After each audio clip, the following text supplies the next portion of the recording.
गरीब लानू चिड़िया अपनी छोटी बेटी गुड़िया के साथ गर्मी से तड़प रही थी। मम्मा, घोंसले के अंदर इतनी तपन है कि सांस लेना भी मुश्किल हो रहा है। मेरे पंख चल रहे हैं मम्मा, मुझे बहुत तेज प्यास लगी है। धीरज रखो मेरी प्यारी बच्ची, तुम बस अपनी आंखें बंद रखो। मैं इस सूखे पत्ते से तुम्हें ठंडी हवा करने की पूरी कोशिश कर रही हूँ। भगवान हमारी पुकार जरूर सुनेंगे। तभी पास के एक बहुत बड़े और मजबूत पेड़ की डाल पर रहने वाला अमीर कालू कौवा अपनी घमंडी पत्नी गोरी कवि के साथ वहाँ से गुजरा। कालू कौवे ने पैसों के दम पर हिमालय से जादुई बर्फ मंगवाकर अपने लिए एक आलीशान बर्फ का घर बनाया था। अरे ओ गरीब भिखार न चिड़िया, कब तक इन सूखे पत्तों से अपनी बेटी को हवा करती रहेगी? जरा आंखें खोलकर ऊपर देखो, मेरे कालू जी ने हमारे लिए साक्षात स्वर्ग जैसा बर्फ का घर बनवाया है। बिल्कुल गोरी, हमारे इस बर्फ के घर के अंदर इतनी ठंडक है कि मानो हम पहाड़ों की वादियों में बैठे हों। इस मरियल चिड़िया की किस्मत में तो जिंदगी भर इस कड़कती धूप में तपना ही लिखा है। कालू भैया, गोरी बहन, आपके पास भगवान का दिया सब कुछ है, तो आप खुश रहिए, लेकिन इस संकट की घड़ी में मेरी लाचारी का मजाक तो मत उड़ाइए। मजाक नहीं, हम तो तुम्हें तुम्हारी औकात याद दिला रहे हैं। चलो कालू जी, अंदर चलकर ठंडी हवा में मलाईदार दूध पीते हैं। यहाँ खड़े रहने से गर्मी लग रही है। दोपहर होते होते धूप इतनी तेज हो गई कि हवा के झोंके आग की लपटों जैसे लगने लगे। गर्मी के कारण नन्ही गुड़िया का शरीर तपने लगा और वो बेहोश होने लगी, जिससे रानू चिड़िया का कलेजा कांप उठा। रानू चिड़िया घबराकर बेहोश गुड़िया को अपने पंखों में उठाती है और उड़ती हुई कालू कौवे के ठंडे बर्फ के घर के दरवाजे पर पहुंचती है। कालू भैया, गोरी बहन, जल्दी दरवाजा खोलो, मेरी गुड़िया गर्मी के मारे बेहोश हो रही है, मेरी बच्ची की जान बचा लो। अरे चिल्लाना बंद कर चिड़िया, इतनी दोपहर में हमारे बर्फ के घर के सामने आकर क्यों मातम मना रही है? क्या चाहिए तुझे? कालू भैया, मेरी गुड़िया की हालत बहुत खराब है, कृपा करके सिर्फ आज की दोपहर उसे अपने बर्फ के घर के एक छोटे से कोने में बैठ जाने दीजिए, ताकि उसे थोड़ी ठंडक मिले और उसकी जान बच सके। पीछे हट चिड़िया, मुफ्त में हमारे घर की ठंडक लेने आ जाती है। क्या तुझे पता है कि इस बर्फ को हिमालय से मंगवाने में मेरे कितने पैसे खर्च हुए हैं? चल भाग यहाँ से। अगर तुम्हारी ये बदबूदार और बीमार बेटी हमारे साफ सुथरे बर्फ के घर के अंदर आई तो इसकी तपन से हमारी कीमती बर्फ पिघल जाएगी। अपनी औकात में रह और कहीं और जा। गोरी बहन, इतनी निर्दयी मत बनो। आज तुम एक माँ की लाचारी का मजाक उड़ा रही हो। भगवान तुम्हें कभी माफ नहीं करेगा। घोर अपमान से टूटी हुई रानू चिड़िया अपनी बेहोश बेटी गुड़िया को छाती से लगाकर रोती हुई घने जंगल की तरफ उड़ गई। वो एक सूखे तालाब के पास पहुंची, जहां धूप में तड़पते हुए एक बूढ़े और बीमार हंस जमीन पर गिरे पड़े थे। दादा, उठिए दादा, इस कड़कती धूप में आप यहाँ अकेले क्यों पड़े हैं? ये पानी पीजिए, आपको आराम मिलेगा। धन्यवाद चिड़िया रानी, तुमने इस संकट के समय अपनी खुद की तकलीफ भूलकर एक अजनबी की जान बचाई है। तुम्हारी ये ममता और दयालुता बेमिसाल है। तभी अचानक एक चमत्कार हुआ। वो बूढ़ा बीमार हंस एक बहुत ही दिव्य और चमकीले प्रकाश में बदल गया। वो कोई साधारण हंस नहीं, बल्कि जंगल के रक्षक देवदूत थे। रानू चिड़िया, मैं तुम्हारी परीक्षा ले रहा था। तुम एक पवित्र आत्मा हो। तुम्हारी बेटी गुड़िया को अब ये भीषण गर्मी कभी परेशान नहीं करेगी। ये लो, मेरी तरफ से तुम्हें एक उपहार। महाराज, ये कैसा बीज है? इससे क्या होगा? ये जादुई बीज है रानू, इसे ले जाकर अपने घोंसले के ठीक नीचे मिट्टी में दबा देना। ये बीज केवल उन लोगों को बर्फ जैसी ठंडी हवा और चंदन जैसी खुशबू देगा जिनका दिल साफ और सच्चा है। लेकिन याद रखना, कपटी और लालची लोगों के लिए ये आग की लपट बन जाएगा। रानू चिड़िया देवदूत को प्रणाम करके तुरंत अपने घोंसले की तरफ उड़ी। उसने घोंसले के नीचे जाकर उस जादुई बीज को मिट्टी में दबा दिया और देखते ही देखते उसका पूरा घोंसला एक अद्भुत चमत्कार से भर गया। वाह मम्मा, ये अचानक क्या हुआ? हमारे घोंसले के अंदर तो इतनी ठंडी हवा चल रही है, मानो हम पहाड़ों पर आ गए हों। मेरी सारी थकावट और बीमारी गायब हो गई मम्मा। ये ऊपर वाले का न्याय है मेरी बच्ची। देवदूत ने हमारी सच्चाई देखकर हमें ये जादुई शीतलता का आशीर्वाद दिया है। रानू चिड़िया के घोंसले से निकलने वाली ठंडी हवा की खुशबू पूरे सुंदरवन जंगल में फैल गई। उधर दोपहर के 2 बजते ही सूरज की गर्मी इतनी भयानक हो गई कि कालू कौवे का आलीशान बर्फ का घर तेजी से पिघलने लगा। गोरी, अरे ओ गोरी, गजब हो गया। तेज धूप के कारण हमारा आलीशान बर्फ का घर पिघलकर पानी बन रहा है। हमारी सारी कीमती चीजें पानी में बह रही हैं। कुछ करो गोरी। हाय दैया, इतने पैसे खर्च करके बर्फ मंगवाई थी, सब बह गई। तभी वो दूरबीन से रानू का घोंसला देखती है। कालू जी, जरा उधर देखो, उस भिखारन चिड़िया के घर से तो ठंडी ठंडी भाप निकल रही है। जरूर उसने कोई जादुई चीज चुराई है। चलो राजा जी के पास चलते हैं। कालू कौवा और गोरी कवि तुरंत उड़कर जंगल के राजा तोते के दरबार में पहुँचे। उन्होंने अपनी हार और जलन को छिपाने के लिए रानू चिड़िया के खिलाफ एक बहुत बड़ी झूठी साजिश रच दी। महाराज, न्याय कीजिए। उस गरीब रानू चिड़िया ने कोई बहुत बड़ी तांत्रिक विद्या सीखी है। उसने हमारे बर्फ के घर की सारी शीतलता को अपने जादू से चुरा लिया है, जिसके कारण हमारा घर पिघल गया। हाँ महाराज, वो चिड़िया जंगल का माहौल खराब कर रही है। उसके घोंसले से कोई जादुई हवा निकल रही है। आप तुरंत सिपाहियों को भेजिए और उसका वो जादुई घोंसला जब्त करके हमें दे दीजिए। कालू और गोरी, तुम दोनों बहुत गंभीर आरोप लगा रहे हो। रानू चिड़िया हमेशा से एक शांत और सीधी चिड़िया रही है। बिना जांच किए मैं कोई फैसला नहीं सुना सकता। सिपाहियों, रानू चिड़िया को दरबार में हाजिर किया जाए। जो आज्ञा महाराज, हम अभी रानू चिड़िया को लेकर आते हैं। सिपाही उड़कर रानू चिड़िया के घोंसले पर पहुँचे और आदर पूर्वक रानू और गुड़िया को राजा के दरबार में लेकर आए। दरबार में जंगल के सभी पक्षी इस अनोखे ड्रामे को देखने के लिए इकट्ठा हो चुके थे। रानू चिड़िया, कालू कौवे का आरोप है कि तुमने कोई जादुई चीज हासिल की है, जिससे तुमने इनके बर्फ के घर की ठंडक चुरा ली है। क्या तुम्हारे पास इस बात का कोई जवाब है? महाराज, मैंने किसी की कोई चीज नहीं चुराई। कालू भैया का घर तो सूरज की तेज धूप से पिघला है। मेरे पास जो शीतलता है वो तो जंगल के देवदूत का आशीर्वाद है, जो उन्होंने मेरी बेटी की जान बचाने के लिए हमें दिया है। झूठ बोल रही है ये चिड़िया महाराज। भला देवदूत इसे ही आशीर्वाद क्यों देंगे? ये सब पाखंड है। महाराज, आप खुद चलकर इसके घोंसले की जांच कीजिए। दूध का दूध और पानी का पानी हो जाएगा। हाँ महाराज, आप खुद हमारे घर चलकर देखिए। हमारी ठंडक तो ईश्वर की देन है, लेकिन याद रखिएगा, हमारे घर का फैसला केवल हमारी मम्मा की नियत ही करेगी। ठीक है, पूरा दरबार अभी रानू चिड़िया के घोंसले की तरफ प्रस्थान करेगा। मैं खुद इस रहस्य की जांच करूंगा। राजा तोता, कालू कौवा, गोरी कवि और जंगल के बाकी सभी पक्षी उड़ते हुए रानू चिड़िया के नीम वाले पेड़ के पास पहुँचे। घोंसले के बाहर आते ही सबको मलय चंदन जैसी ठंडी और सुखद हवा का एहसास होने लगा। वाह, अद्भुत! इस घोंसले के अंदर कदम रखते ही मेरी पूरी थकान मिट गई। यहाँ की हवा तो सचमुच अमृत जैसी शीतल और पवित्र है। रानू चिड़िया, तुम सच कह रही थी। देखा महाराज, मैंने कहा था ना कि इसके पास कोई जादुई चीज है। लाइए, अब इस घोंसले को हमारे हवाले कर दीजिए। हम इसके असली हकदार हैं। लेकिन जैसे ही कालू कौवे और गोरी कवि ने घोंसले के बीच में कदम रखा, देवदूत की कही बात सच हो गई। जादुई बीज ने कौवों के अंदर छिपे लालच, घमंड और पाप को पहचान लिया और अचानक एक भयंकर ट्विस्ट आया। ओ बापू रे, बचाओ! इस चिड़िया के घर में तो आग लगी है। मेरे पैर जल रहे हैं, मेरे पंख झुलस रहे हैं। गोरी भागो, यहाँ तो नरक जैसी गर्मी है। हाय दैया, मर गई रे। यहाँ तो इतनी भयानक तपन है कि मेरा दम घुट रहा है। राजा साहब, बचाओ, हमें बाहर निकालो, हम जल जाएंगे। मूर्ख कौवो, शांत रहो। मुझे और बाकी पक्षियों को तो यहाँ बर्फ जैसी शीतलता मिल रही है। ये चिड़िया का कोई जादू नहीं है, बल्कि ये तुम दोनों के पापों और दुष्टता का फल है। कालू भैया, गोरी बहन, कहा था कि ये जादुई बीज केवल साफ दिल वालों को शीतलता देगा, लेकिन कपटी और लालची लोगों के लिए ये आग की लपट बन जाएगा।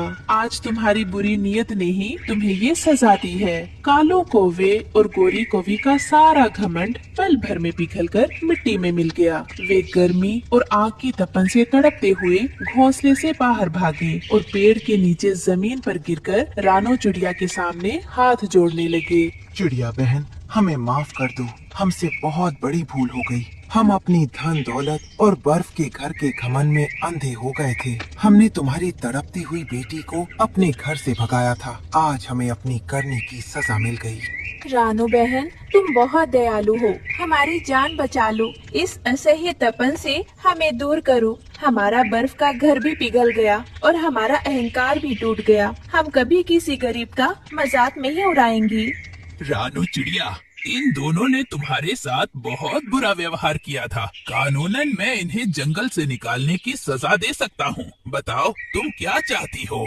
नहीं महाराज, इन्हें जंगल से मत निकालिए। इन्हें अपनी गलती का एहसास हो गया है, यही सबसे बड़ी सजा है। कालू भैया, आप दोनों मेरे घोंसले के बाहर पेड़ की इस ठंडी छांव में बैठ सकते हैं। यहाँ आपको गर्मी नहीं लगेगी। रानो चिड़िया की इस महानता को देखकर पूरे जंगल के पक्षियों ने तालियां बजाईं और राजा तोते ने रानो को जंगल की सबसे सम्मानित चिड़िया घोषित किया। कालू कौवे और गोरी कवि का घमंड हमेशा के लिए खत्म हो गया और वे सीधे रास्ते पर आ गए, जबकि रानू और गुड़िया उस जादुई चंदन शीतल घोंसले में हमेशा के लिए सुख और शांति से रहने लगी। प्यारे दोस्तों, अगर आपको अमीर कालू कौवे की बर्फ के घर के पिघलने और गरीब रानू चिड़िया की जादुई घोंसले की ये भावुक कहानी पसंद आई हो तो इसे लाइक करें, अपने दोस्तों के साथ शेयर करें और हमारे चैनल को सब्सक्राइब करना बिल्कुल मत भूलना। आपका बहुत बहुत धन्यवाद। सुंदर वन जंगल में भयंकर गर्मियों का मौसम चल रहा था, जिससे सभी पक्षी बेहाल थे। रानू चिड़िया अपने भूखे बच्चों के लिए भोजन खोजने घर से निकली तो उसे एक पुराने पेड़ के नीचे एक बड़ा और मीठा पका हुआ आम गिरा मिला। वाह, भगवान का लाख लाख शुक्र है। गर्मियों की ये मीठी सौगात देखकर मेरा दिल खुश हो गया। जब से ये गर्मी शुरू हुई है, मेरे बच्चों ने मीठा आम नहीं खाया है। आज तो मेरे बच्चे इसे खाकर बहुत खुश हो जाएंगी। रानू चिड़िया जैसे ही उस आम को अपने पंखों में उठाती है, उसे पेड़ के पीछे से किसी बच्चे के जोर जोर से रोने की आवाज सुनाई देती है। वहाँ कालू कौवे का चालाक बेटा जग्गू जमीन पर बैठकर रोने का नाटक कर रहा था। हाय, मैं क्या करूं?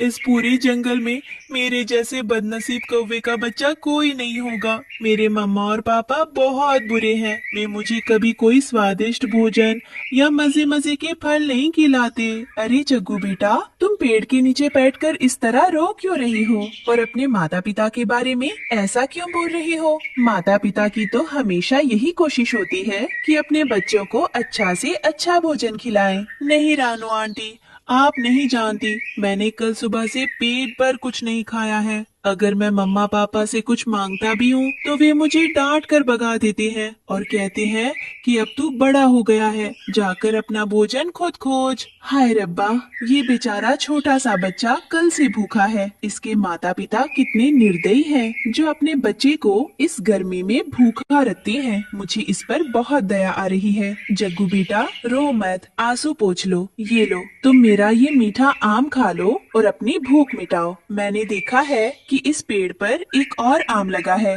जो अभी कच्चा है। वो कल या परसों तक पक जाएगा, तब मैं उसे अपने बच्चों के लिए ले जाऊंगी। थैंक यू रानू आंटी, आप बहुत दयालु हो।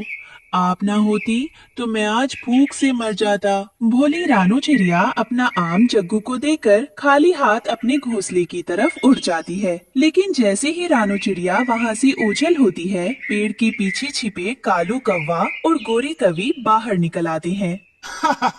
मान गए मेरे शेर बेटे, क्या कमाल की एक्टिंग की है तूने। तेरी इस रोने वाली कलाकारी के आगे तो बड़े बड़े कलाकार भी फेल है।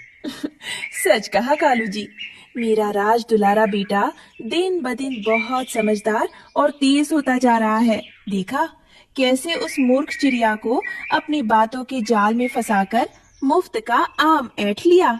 देखा मम्मा, मैंने कहा था ना कि रानू आंटी बहुत भोली हैं। उन्हें बेवकूफ बनाना सबसे आसान है। अब आप लोग भी हंसना बंद करो, वरना कोई देख लेगा। हाँ बेटा, चलो अब जल्दी से इस आम के 3 हिस्से करते हैं। हम तीनों मिलकर इस स्वादिष्ट आम का मजा लेते हैं। अगली सुबह रानू चिड़िया फिर से उसी आम के पेड़ के पास पहुंची ताकि वो दूसरे आम को देख सके। वो ये देखकर हैरान रह गई कि जो आम कल तक बिल्कुल कच्चा था वो आज पूरी तरह पक चुका था। अरे वाह, ये आम तो आज ही पक गया। मुझे तो लगा था कि इसे पकने में अभी कम से कम 2 दिन और लगेंगे, लेकिन इस भीषण गर्मी के कारण पेड़ के बाकी आम बहुत कम और सूखे लग रहे हैं। रानू चिड़िया पेड़ को सूखता देख तुरंत उड़कर पास की नदी से अपनी बाल्टी में पानी भरकर लाती है। वो पेड़ की जड़ों में चारों तरफ अच्छी तरह से पानी डाल देती है और तभी एक कुआं कोटकलार होता है। हे भगवान, ये क्या चमत्कार है। जैसे ही मैंने इस पेड़ को पानी दिया, इस पर लगे छोटे छोटे कच्चे आम तुरंत बड़े होकर पक गए। ये तो बहुत ही जादुई पेड़ है। चलो मैं आम तोड़ लेती हूँ। रानू चिड़िया आम तोड़कर जैसे ही मुड़ने वाली होती है, उसे फिर से किसी के रोने की आवाज आती। इस बार जग्गू कौवा चौक पर बैठे मिट्ठू तोते के सामने वही पुरानी रोने वाली एक्टिंग दोहरा रहा था। तोती अंकल प्रणाम। मैंने कल से कुछ नहीं खाया है। मेरे मम्मा पापा बहुत जालिम हैं। वे मुझे खाने को कुछ नहीं देते और कहते हैं कि तू अब बड़ा हो गया है, अपना भोजन खुद खोज। जैसे इसके माता पिता कामचोर और चालाक है, वैसे ही ये खुद भी है। मुझे याद है उस दिन भी ये किसी और पक्षी को यही सब कहकर बेवकूफ बना रहा था और आज मुझे फंसाने आया है। तोते अंकल प्लीज मेरी मदद करो, मुझे बहुत तेज भूख लगी है। ओहो जग्गू बेटा, ये लो, तुम मेरा ये अमरूद ले लो और यहाँ से जाओ। आइंदा मेरे सामने आकर ये रोना मत रोना। थैंक यू तोते अंकल। जग्गू की जाते ही रानू चिड़िया उड़कर मिट्ठू तोते के पास आती है। उसकी आंखों में कौवों की इस चालाकी को देखकर भारी गुस्सा था। तोते भैया, बहुत चालाक है ये कौवे और इनका ये बेटा भी। क्या आपको पता है कि ये जग्गू कितना बड़ा फरेबी है? क्या हुआ रानू बहन, आप इतने गुस्से में क्यों हैं? जग्गू ने ऐसा क्या कर दिया? तोते भैया, जो कुछ अभी ये जग्गू आपसे कहकर गया है, यही सब उसने कल मुझसे भी कहा था। उसने कल मुझसे झूठ बोलकर मेरा मीठा आम ले लिया था। वो रोज सबसे यही सब कहकर भोजन मांगता है और उसके माता पिता पीछे छिपकर मजे उड़ाते हैं। अरे नादान, मैंने तो अपना कीमती अमरूद उसे यूं ही दे दिया। हाँ, अब मुझे समझ आया कि ये कौवे कितने बड़े धोखेबाज हैं। आइंदा मैं कभी उसकी इन झूठी बातों में नहीं आऊंगा। अगली सुबह जब रानू चिड़िया आम के जादुई पेड़ को पानी दे रही थी, तो चालाक जग्गू पास के एक घने पेड़ पर छिपा बैठा था। उसने देख लिया कि पेड़ को पानी देते ही चमत्कारी रूप से तुरंत आम लग जाते हैं। अच्छा, तो ये राज है। मतलब पेड़ को पानी दो तो पेड़ पर तुरंत मीठे आम आ जाते हैं। अब रानू चिड़िया के जाने के बाद मैं खुद यहाँ पानी डालूंगा और सारे आम अकेले खाऊंगा। रानू चिड़िया के जाते ही जग्गू पेड़ के नीचे आता है, लेकिन नदी वहाँ से बहुत दूर थी और गर्मी बहुत तेज थी। वो आलस के मारे सोच ही रहा था कि तभी झाड़ियों के पीछे से एक भूखी लोमड़ी आई और उसने जग्गू को पूंछ से दबोच लिया। अब बता तो वे के बेटी, कहाँ भागेगा? उस दिन तो तूने मुझे आम देने से साफ मना कर दिया था और ऊपर से मेरे सिर में पत्थर भी मार कर दिया था। आज मैं तुझे जिंदा नहीं छोड़ूंगी। नहीं नहीं, छोड़ दो प्लीज, मुझे छोड़ दो लोमड़ी मौसी। मैं यहाँ तुम्हारे लिए ही तो आम लेने आया हूँ। तुम अगर मेरी पूंछ छोड़ोगी तभी तो मैं तुम्हें सारी बात बता सकूंगा। हाँ बता, जल्दी बता क्या बात है। अगर तूने झूठ बोला तो मैं तुझे एक चबाने में खा जाऊंगी। मौसी, ये कोई साधारण पेड़ नहीं है। इस पेड़ को जैसे ही पानी देते हैं, इस पर तुरंत बड़े बड़े मीठे आम लग जाते हैं। तुम एक काम करो, जल्दी भाग कर जाओ और नदी से पानी ले आओ, फिर हम दोनों मिलकर सारे आम खाएंगे। मैं क्यों जाऊँ पानी लाने? तुम उड़ सकते हो, तुम जाओ पानी लेकर आओ। अरे मौसी, मेरी तो सिर्फ 2 छोटी टांगे हैं और पंख भी छोटे हैं। तुम्हारी 4 मजबूत टांगे हैं। तुम पूरे जंगल में सबसे तेज भाग सकती हो। तुम इतनी सुंदर और फुर्तीली हो, तुम मुझसे बहुत पहले पानी ले आओगी। हाँ, ये तो तुमने सच कहा। मैं पूरे जंगल में सबसे तेज दौड़ती हूँ। ठीक है, मैं अभी बाल्टी उठाकर नदी से पानी भरने जाती हूँ। तुम यही रुको। मूर्ख लोमड़ी, चलो, मुझे तो बिना किसी मेहनत के मीठे आम मिल जाएंगे। जैसे ही वो पानी डालेगी और आम उगेंगे, मैं आम लेकर उड़ जाऊंगा और वो हाथ मलती रह जाए। थोड़ी ही देर में लोमड़ी पानी से भरी बाल्टी लेकर वापस आई। जग्गू ने तुरंत बाल्टी से पानी लेकर पेड़ की जड़ों में डाल दिया। पानी डालते ही पेड़ की सबसे ऊंची डाल पर 2 बड़े और रसीले आम पककर तैयार हो गए। वाह, ये तो सचमुच जादुई पेड़ है। चल जग्गू, जल्दी कर, पेड़ पर ऊपर उड़ और दोनों आम तोड़कर नीचे ला। एक आम तेरा और एक मेरा। हाँ मौसी, मैं अभी लाया। लोमड़ी मौसी, बाय बाय। ये दोनों आम अब मेरे हैं। तुम सूखी बाल्टी चाटो। जग्गू लोमड़ी को धोखा देकर इतनी तेजी से भागा कि हड़बड़ाहट में उसे सामने का बड़ा पेड़ नजर नहीं आया। वो पूरे वेग से उस पेड़ की तने से टकराया और चक्कर खाकर सीधे जमीन पर गिर पड़ा और आम दूर जा गिरे। कौवे के बच्चे, तूने एक बार नहीं बल्कि 2 बार मुझे धोखा देने की कोशिश की है। पहले पत्थर मारा और आज आम लेकर भाग रहा था। आज तो मेरा मांस खाकर ही अपनी भूख मिटाऊंगी। मुझे माफ कर दो मौसी, मुझे मत मारो। बचाओ, मम्मा बचाओ। लोमड़ी ने बिना कोई समय गवाए जग्गू पर हमला कर दिया और उसे कच्चा चबा गई। जग्गू की चालाकी और लालच ने ही उसकी जान ले ली। लोमड़ी दोनों आम उठाकर अपनी गुफा की तरफ चली गई। शाम ढलने लगी थी और सूरज पूरी तरह छिप चुका था। जब जग्गू रोज की तरह समय पर घर नहीं लौटा तो उसके घोंसले में बैठे कालू कौवे और गोरी कवि को गहरी चिंता होने लगी। कालू जी, रात होने को आई है पर अभी तक हमारा जग्गू घर वापस नहीं आया। रोज तो वो इस समय तक किसी न किसी पक्षी को बेवकूफ बनाकर कुछ न कुछ खाने की चीज लेकर आ जाता था। हाँ गोरी, बात तो तुम्हारी चिंताजनक है। इस गर्मी में वो कहाँ रह गया? चलो, हम खुद जंगल में जाकर उसे खोजते हैं। दोनों कौवे अपने घोंसले से निकलकर घने जंगल की तरफ उड़ी। वे पूरे जंगल में भटक भटक कर अपने बेटे का नाम पुकार रहे थे, लेकिन चारों तरफ सिर्फ सन्नाटा था।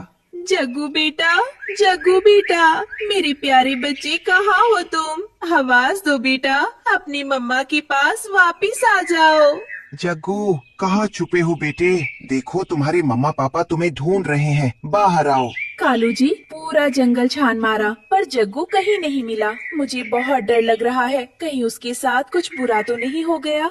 तभी उड़ते उड़ते गोरी कवि की नजर उसी जादुई आम के पेड़ के नीचे पड़ी, जहाँ जमीन पर कुछ काले पंख बिखरे हुए थे और सूखी मिट्टी पर खून के धब्बे लगे थे। दोनों कौवे तुरंत नीचे उतरे। हाय दैया, सर्वनाश हो गया। कालू जी देखो, ये पंख तो हमारे प्यारे जग्गू के ही है। मेरे बच्चे को क्या हो गया? हमारा बेटा कहाँ चला गया? कोई है? किसी ने देखा है कि हमारे बेटे के साथ क्या हुआ? हमारा जग्गू कहाँ है? तभी उस पेड़ की खोखल में से एक बड़ा और भयानक काला नाग फुफकारता हुआ बाहर निकला। उसने कौवों को रोते देखा तो सच बताने का फैसला किया। कौवे भाई, रोना बंद करो। अच्छा, तो वो तुम्हारा बेटा था? मैं इसी पेड़ की खोखल में रहता हूँ। आज दोपहर के समय मैंने अपनी आंखों से देखा था कि जंगल की भूखी लोमड़ी उस छोटे कौवे को यहाँ जिंदा चबा रही थी।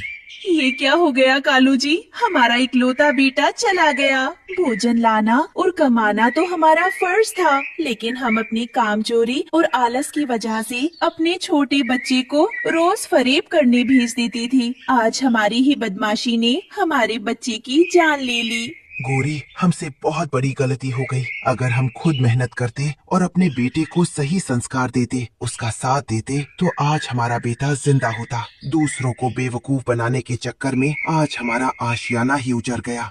ये भगवान ने हमें हमारे पापों की सजा दी है। कालू कव्वे और गोरी कवि का रो रो कर बुरा हाल था, लेकिन अब पछताने से कोई फायदा नहीं था, क्योंकि उनका इकलौता बेटा उनके लालच की भीड़ चढ़ चुका था। इस कहानी से हमें यही सबसे बड़ी सीख मिलती है कि बच्चों को छल कपट और चालाकी सिखाने का अंजाम हमेशा भयानक होता है। मेहनत और ईमानदारी का रास्ता ही इंसान को सुरक्षित रखता है। प्यारे दोस्तों, अगर आपको चालाक जग्गू कव्वे के अंत और लालच के दुष्परिणाम की ये सीख देने वाली कहानी पसंद आई हो तो इसे लाइक करें, अपने दोस्तों के साथ शेयर करें और हमारे चैनल को सब्सक्राइब करना बिल्कुल मत भूलना। आपका बहुत बहुत धन्यवाद।